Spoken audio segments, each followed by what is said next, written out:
Hey folks, it's me, Brian, and this is what I'm drinking tonight. I'm having Narragansett's Dell's Black Cherry Shandy. Now, if you know a little bit about shandies slash rattlers, those are fruity beers that are refreshing, supposed to be drank in the hot time of summer. It's not exactly summer here in Maryland, it's April.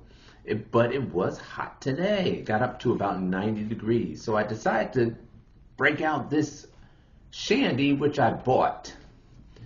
Here's the backstory on this one. I bought this shandy about 2 months ago. So in the coldest part of the year, February, I found this particular beer on the clearance shelf at one of my favorite, well, I use that term loosely, one of the most frequented package stores that I go to, simply because it does have Chimay and some other Belgian beers that I like, and it's close to me. So I picked this up from the clearance rack, and I just don't learn sometimes. I've gone to this clearance rack before, and it's very enticing because you can find some singles and try a whole bunch of different types of beers. Usually they are local beers, but it's good for finding singles. However, a lot of the beers and the beverages on the clearance rack at this particular package store are either expired or they're just terrible tasting or what have you. I just won't learn. It just grabs me, it just entices me all the time. So I found this on the clearance rack, and I decided to get it. Then I got home and I thought to myself, why would they have a shandy on the shelf in February? Like, if it's on the clearance rack, that means it wasn't new and it had been in their inventory for a while, meaning it probably was in their inventory starting last summer when it was appropriate time to drink shandies. And this one just never got sold, and they put it on the sale rack in February.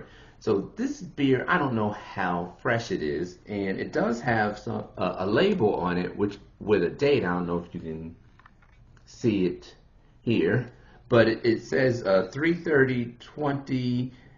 It says 3/30/20, and it has a 2, but doesn't have the last number of the year. So this could be 2020.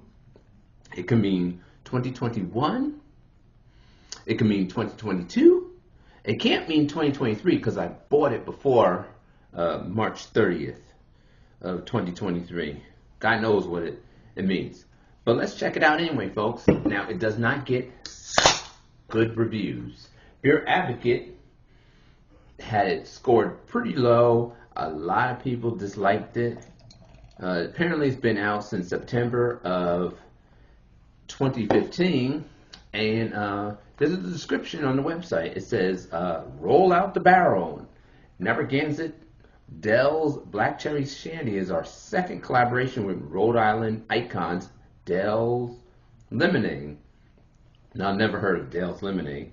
This brand new shandy is only available in Rhode Island in 6-packs of 12-ounce cans for a limited time. So this was only available in Rhode Island at some point, yet it found its way to Maryland.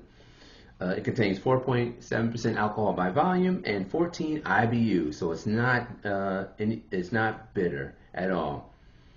We combine our award-winning lager. Now, I do like their lager, folks, with tart juice of all-natural black cherries. Dell's Black Cherry Shandy is now available to quench the thirst of beachgoers and backyard grillers throughout Rhode Island while supplies last. Now, I'm not at the beach. I wasn't grilling today, and I'm not in Rhode Island. So none of that's going to apply to me right now. But I do have this beer in my hand. So let's not waste any more time. Let's describe its appearance. Now, its appearance, it looks like just straight up lager. If you ask me, the color is very light straw colored. Doesn't look like there's a hint of cherry in it at all. If you hadn't told me this was a cherry shandy, I would have thought that this was a simple lager based upon its appearance. Now, the smell is something different though, because I did get a whiff of it. You do smell some some cherry, and I'm smelling what a lot of people have described. They have described the taste is very syrupy, like snow cone, like cherry flavor. It has a snow cone cherry flavor taste to it, or like a medicine taste to it, and I do smell that. It's very sweet. It's very, very snow cone like. Like if you have a snow cone and you have like the juice that has melted on the bottom, that's what it smells like. They are right. They are correct. Those who have said that on Beer Advocate. Very sweet. It does not give a hint of like tart cherry at all. It gives a hint of artificial cherry flavoring, very red snow cone. Let's give it a taste though. Prost, my friends.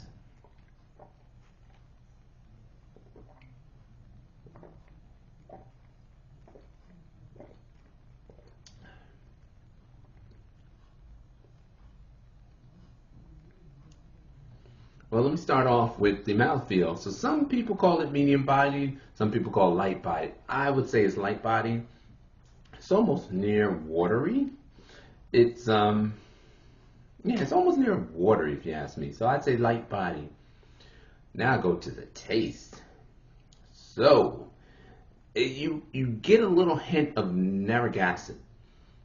Like I like the lager. I recently did a F Winter Challenge with the lager, and you do get a hint of that. Not a lot of bitterness on the back end, a little sweet on the front end. You could, taste a little bit of the maltiness.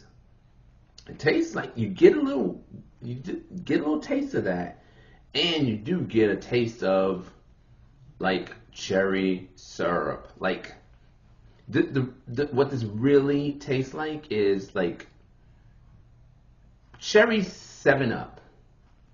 Like I used to drink cherry 7-Up often, maybe a decade or so ago. I don't drink it anymore, but it tastes like cherry 7-Up, like the syrup from that. It's sweet, and it's not real cherry. It doesn't taste like real cherry. It's just growing up. If you drink cherry soda, cherry Kool-Aid, whatever, you get in your mind that this is what cherry flavoring tastes like, and that's what this tastes like. Doesn't taste like it has real cherries in it. Doesn't taste like tart cherries at all.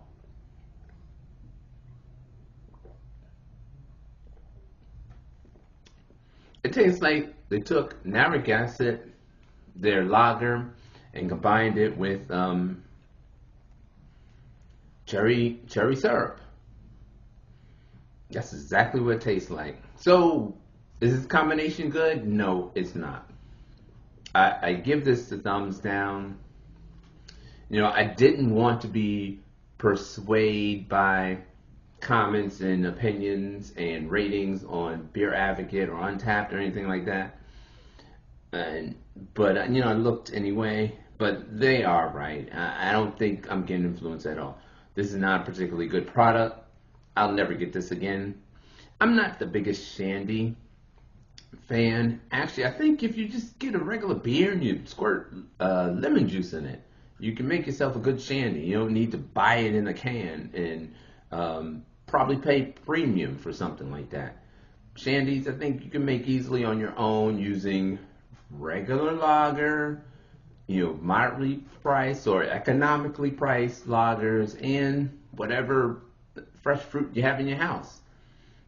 And I particularly think that you can make a better black cherry. And they say black cherry also, which, you think of that as a different taste than just, like the cherry at the bottom of a snow cone. Cherry flavoring syrup at the bottom of a snow cone. I think that if you just had regular lager in your house and you took some cherries and you kind of crushed them up and let the juice go into your beer, you would have something that, is much better than this. So I give this a thumbs down. I'll never drink it again. Never gas it. Just stick with the lagers, the regular lagers. I know they have some other ones out there. I'll try the other lagers out there, but don't try to come with some flavor. It just doesn't work, unfortunately. So thumbs down on that. I give this like a D, a 65 out of 100. Never have it again. I will finish it because, you know, it is refreshing on a hot day, but it's not enjoyable. I mean, you know, water is refreshing on a hot day. I don't necessarily seek that out though. Stay safe, stay sane, and I will see you on the next video.